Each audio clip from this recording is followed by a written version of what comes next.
Assalamualaikum warahmatullahi wabarakatuh.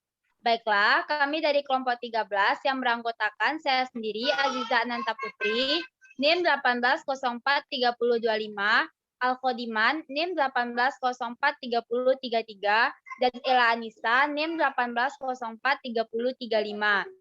Baiklah, kami akan mempresentasikan materi terkait pengawasan dan pengendalian sistem informasi.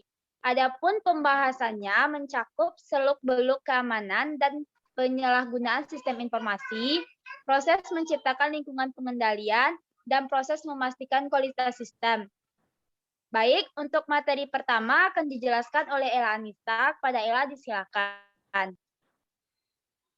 Assalamualaikum warahmatullahi wabarakatuh. Terima kasih kepada moderator. Baiklah, saya akan menjelaskan materi yang pertama, yaitu seluk-beluk keamanan dan penyalahgunaan sistem informasi. Yang pertama, keamanan atau security, kebijakan, prosedur, dan langkah-langkah teknis yang digunakan untuk mencegah akses yang tidak sah, perubahan, pencurian, atau kerusakan fisik terhadap sistem informasi. Kemudian pengendalian atau kontrol, metode, kebijakan, dan prosedur organisasi yang menjamin keamanan aset organisasi, akurasi, dan keandalan catatan, dan kepatuhan terhadap standar operasional manajemen. Selanjutnya, keamanan informasi yang dimaksudkan untuk mencapai 3 sasaran utama. Yang pertama, melindungi data dan informasi perusahaan dari penyingkapan orang-orang yang tidak berhak. Inti dari aspek kerahasiaan adalah usaha untuk menjaga informasi dari orang-orang yang tidak berhak mengaksesnya. Yang kedua, ketersediaan.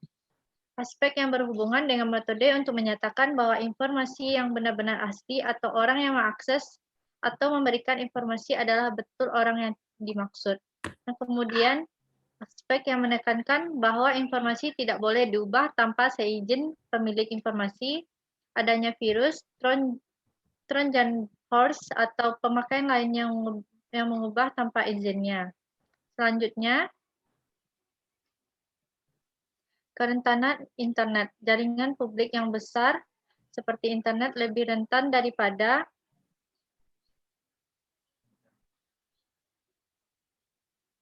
internal yang jaringan karena mereka hampir terbuka bagi siapa saja. Bagi siapa saja, internet adalah begitu besar bahwa ketika pelanggaran terjadi,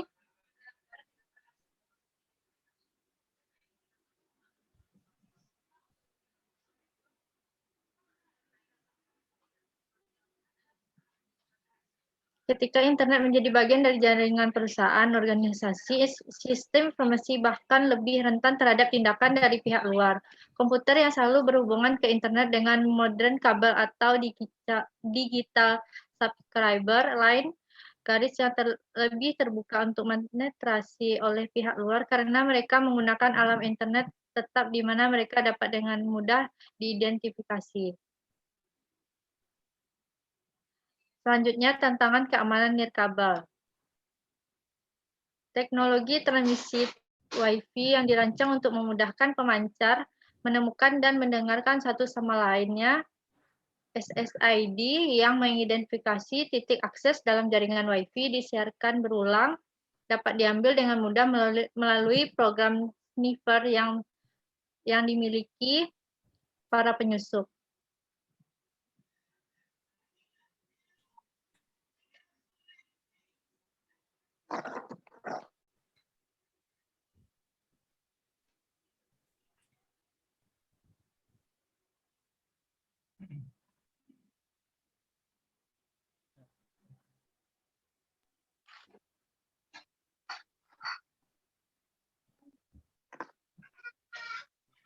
Baik, terima kasih.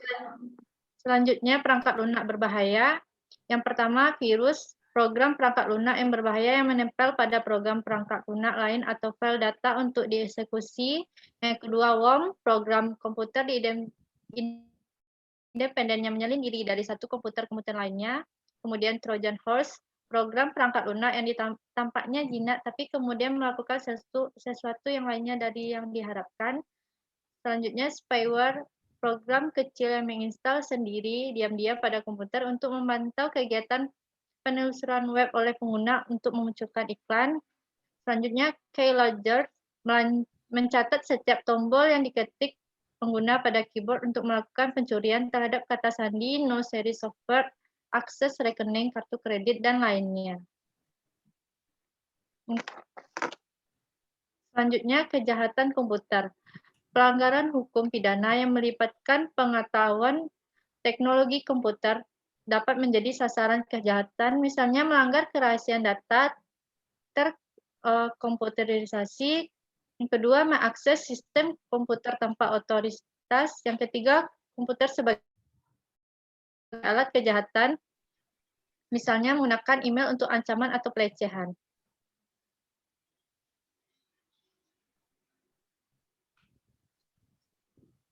Selanjutnya, pencurian identitas, pencurian informasi,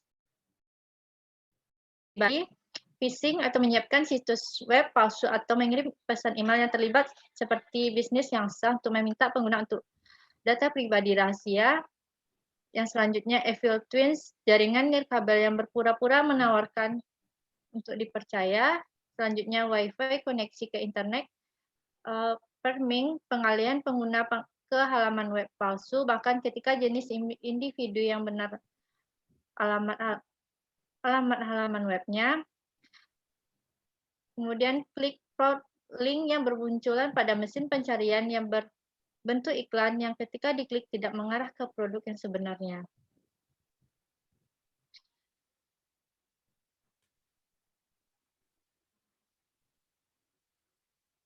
Global threat cyber atau cyber warfare, kerentanan internet atau jaringan lainnya membuat jaringan digital menjadi sasaran empuk bagi serangan digital oleh teroris atau badan intelijen asing atau kelompok lainnya.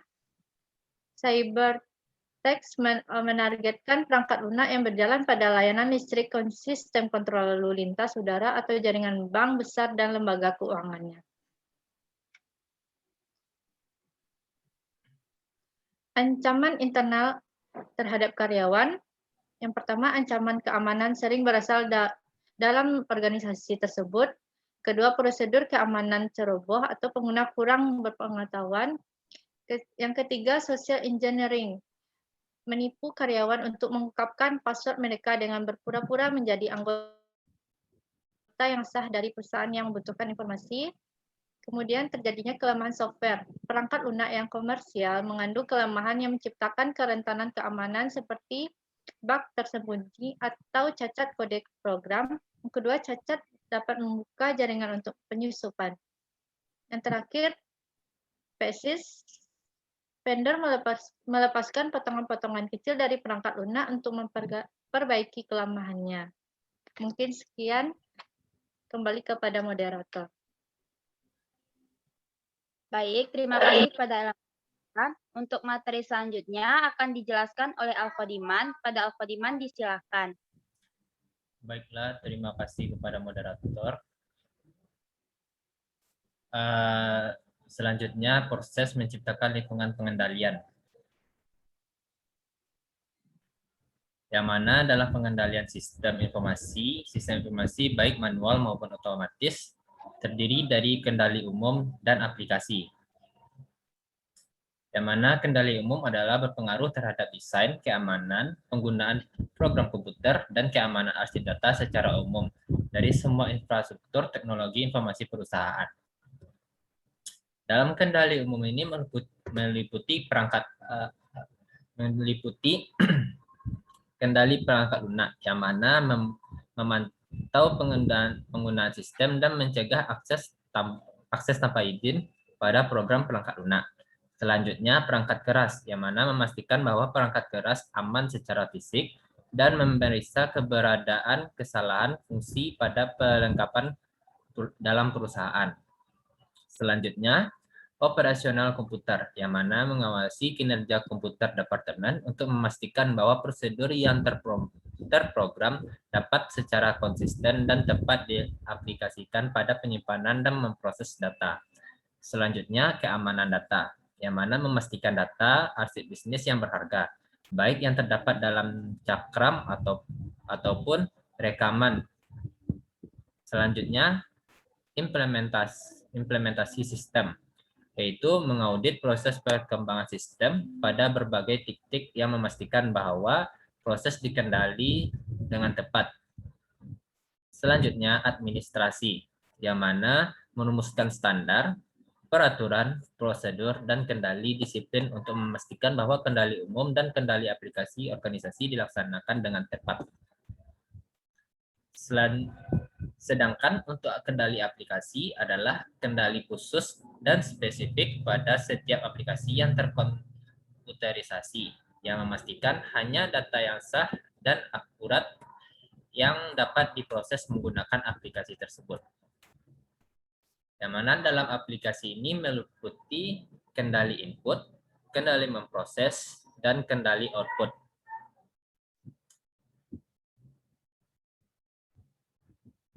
Selanjutnya, penilaian risiko, yang mana penilaian risiko ini menentukan keadaan tingkatan risiko perusahaan jika sebuah tindakan atau proses yang spesifik tidak dapat dikendali sebagaimana mestinya.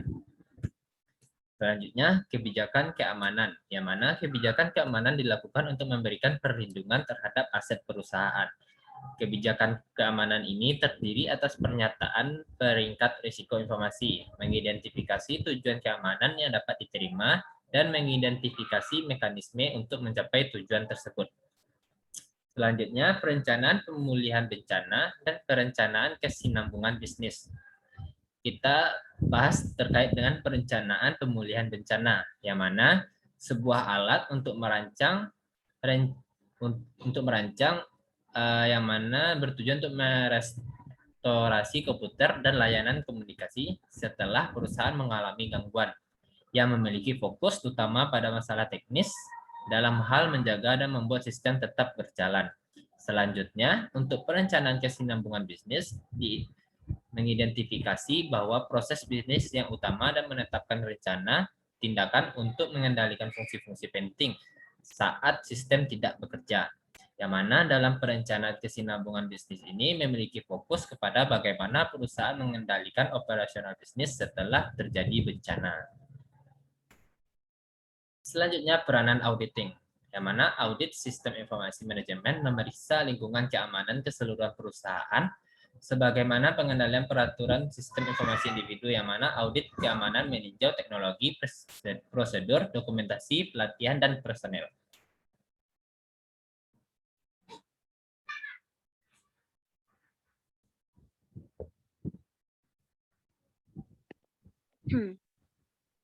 Baiklah, terima kasih kepada Al-Qodiman. Untuk materi selanjutnya akan saya jelaskan sendiri, yaitu proses memastikan kualitas sistem.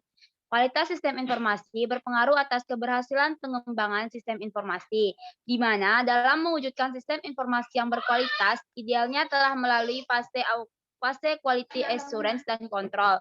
Fase ini merupakan fase untuk memastikan bahwa kualitas sistem informasi yang telah diproduksi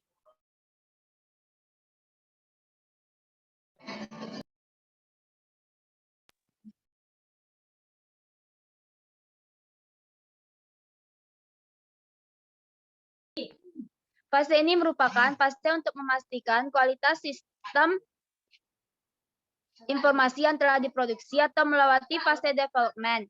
Dapat dibayangkan jika sistem informasi yang tidak berkualitas diterapkan di organisasi, di mana dalam kondisi ini dapat menyebabkan informasi yang dihasilkan tidak memiliki value, tidak valid, dan tidak dapat membantu proses pengambilan keputusan, sehingga tidak dapat menyelesaikan permasalahan organisasi, bahkan tidak bisa mengolah dan menghasilkan informasi. Pada umumnya, ada kriteria dan parameter yang dapat dijadikan panduan yang dilakukan oleh quality assurance atau analis atau engineer dalam memastikan kualitas sistem informasi. Kriteria dan parameter yang menjadi ukuran kualitas sistem informasi didapatkan melalui serangkaian kegiatan atau aktivitas dengan menggunakan metode tertentu yang telah dipilih. Dengan adanya aktivitas ini, tujuannya untuk melihat apakah sistem informasi yang dihasilkan telah konsisten dengan requirement yang didefinisikan, telah memenuhi ekspektasi user yang menggunakannya, fleksibel, adaptif, reliable, dan robust. Baiklah, itulah hasil presentasi dari kelompok kami. Jika ada salah dan kurangnya kami mohon maaf. Sekian, terima kasih. Assalamualaikum warahmatullahi wabarakatuh.